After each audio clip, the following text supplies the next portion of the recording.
What is up, fight fans? Welcome back to another episode of the MMAnomaly show.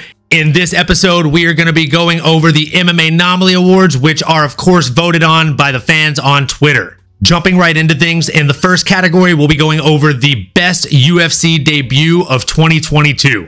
We had 3 nominees in this category, as well as an other option, which only received 4% of the votes. So, going over the 3 nominees, we had Jack Della Maddalena, who I thought was for sure going to be the one to take it, Alex Pereira, and Raul Rosas Jr.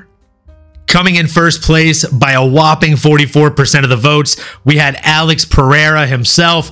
I mean, the man made his UFC debut. He came in, he looked pretty great, but I'll admit there were definitely some holes in his game.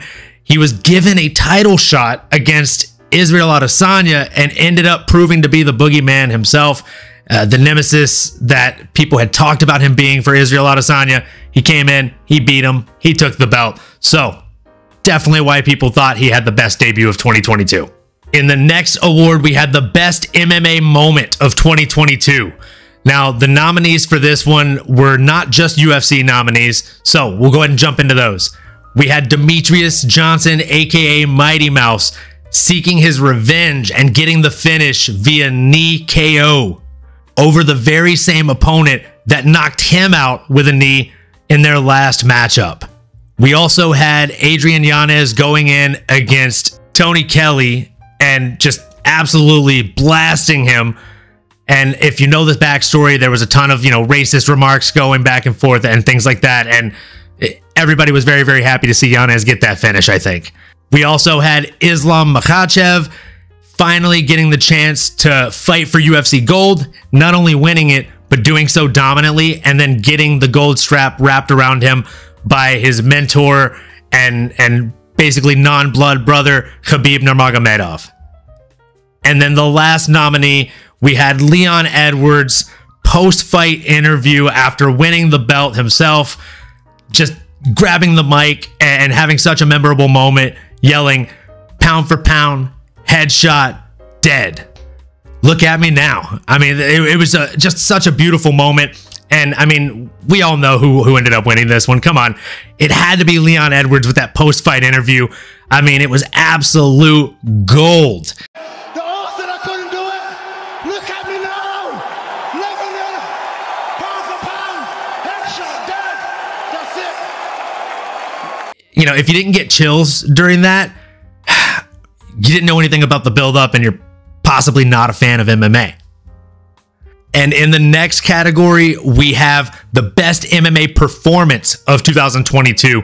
And the nominees include, again, Demetrius Johnson with his knee knockout over Moraes, and Korean Zombie getting dominated by Alexander the Great Volkanovski, as well as Islam Makhachev making another mention in here with his dominant win over Charlie Olives himself, Mr. Charles Oliveira du Bronx.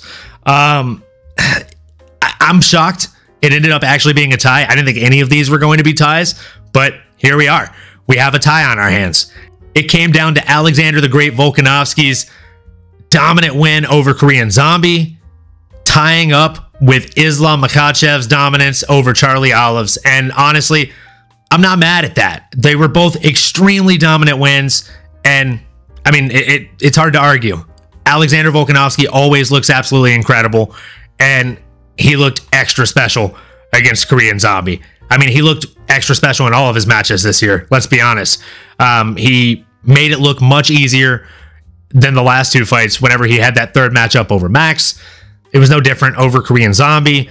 He should have probably either tapped out or got his head popped off whenever he was fighting T-City, and instead, T-City left looking a mess. So, again, not mad at that at all. And how could you not vote for Islam Makhachev for what he went in there and did to Charles Oliveira? Charles Oliveira has even went into interviews after that fight and said, even if I trained differently or came into the fight differently, I think it'd be the same result. And I think he's probably right, guys. So, those two tied it up. Not mad at it. Moving into the next category. This next category is hands down one of my favorite categories when it comes to any of these types of award shows. Best comeback of 2022. Now, our nominees, I think, all deserve a pat on the back and a great nod. And if you haven't seen any of these fights, please do me a favor and do yourselves a favor. Go watch them on UFC Fight Pass or ESPN Plus. I think they're available on both. If not, they're definitely available on UFC Fight Pass. Make sure you check them out. So, without further ado, the nominees were Matt Schnell with his incredible comeback over Sumu Darji. He was down basically 2 rounds. He was getting slugged. I think he got knocked down like 5 times in that second round. Somehow comes back, gets the knockdown. Possibly should have gotten the TKO or ground and pound finish. Ref didn't stop it. Ends up getting flipped. Gets the choke from the bottom. And then we have Yuri Prokaska going in against Glover Teixeira. Now, oh my God, what a fight. This could be fight of the year, hands down, right? It was back and forth. I remember watching it with my friends and family and just being on the edge of our seats, yelling. And of course, we all know what happened here if we've seen the fight, right?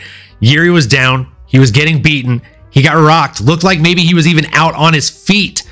And then Glover jumps a guillotine and just ends up sealing his fate. Ends up giving up the submission win to Yuri Prokaska. And then, of course, we had Alex Pereira coming in against Israel, the last stylebender out of Sanya. Izzy was dominating this fight, in my opinion. He had him rocked in the first round, second round, third. I mean, it was literally 3-1 in that last round, going into that last round. And I mean, I'd love to see how the judges' scorecards would have looked if that fight went on just a little bit longer, but it didn't. Instead, we saw Alex Pereira use the nuclear option that is his left hook, that bomb of a left hand that just, he put Izzy on skates, which is what Izzy wanted to do to him, right? Sometimes that's the way the cookie crumbles.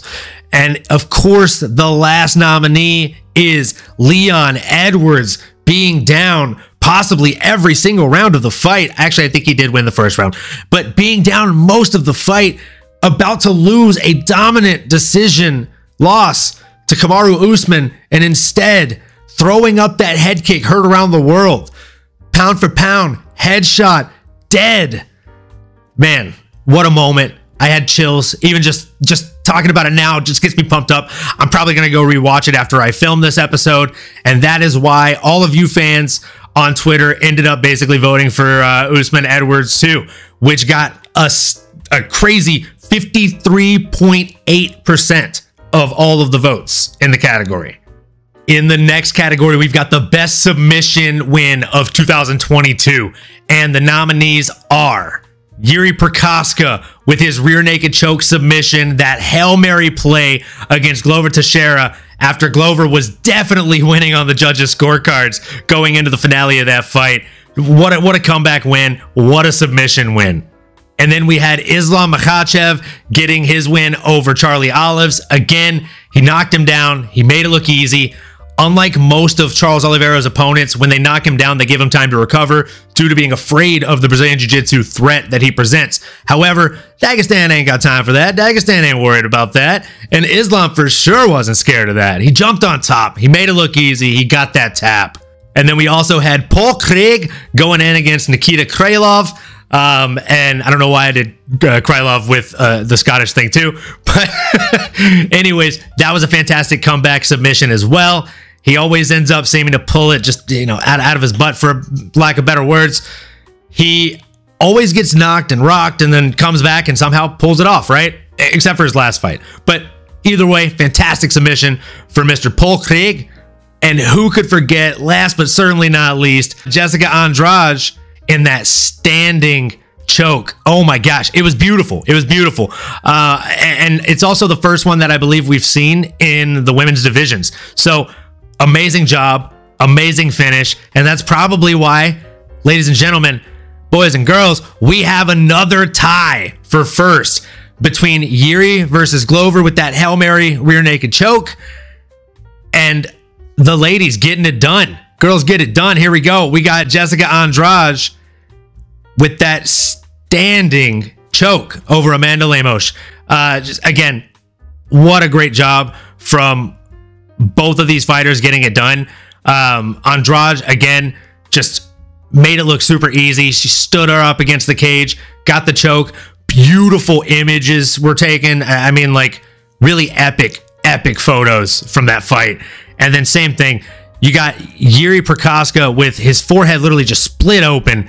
He's getting beaten by Glover. Glover makes one mistake, and that's all it takes in this sport. And Yuri just capitalized on it, throws up that Hail Mary submission of a rear naked choke, gets it done. In the next category, we have the best knockout of 2022. And the nominees are Demetrius Mighty Mouse Johnson with his comeback revenge win over Moraes with that flying knee against the cage. Michael Chandler sending Tony Ferguson's head into absolute orbit and his consciousness into the shadow realm with that up kick. Kamaru Usman getting absolutely pelted by a head kick that came out of nowhere from Mr. Leon Edwards. And Alex Pereira with the comeback of all comebacks, that nuclear left hook over Israel Adesanya. I gotta be honest, fight fans, it was not even close when it comes to this one. It had to be Leon Edwards over Kamaru Usman in that second fight. And again, it wasn't even close. Over 70% of the votes went for this one. So again, pound for pound, headshot, dead. The boy got it done, and my gosh, I can't wait to see it again, that rematch. And in the last two categories, we have the best male and female fighters of 2022. So, ladies first, best female fighter of 2022. We had Zhang Weili, Valentina Shevchenko, Amanda Nunes, and the woman who got a huge upset over in PFL, Larissa Pacheco.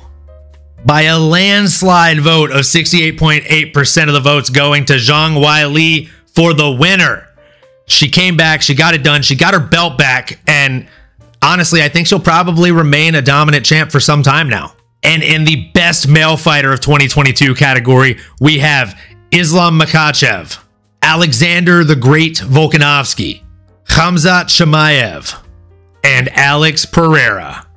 Not quite as much of a landslide here, but still pretty darn dominant victory here for Alexander the Great Volkanovski. And crazy enough, the guy to come closest to him in votes is his next opponent, Islam Makhachev. So I look forward to seeing how these votes go in 2023.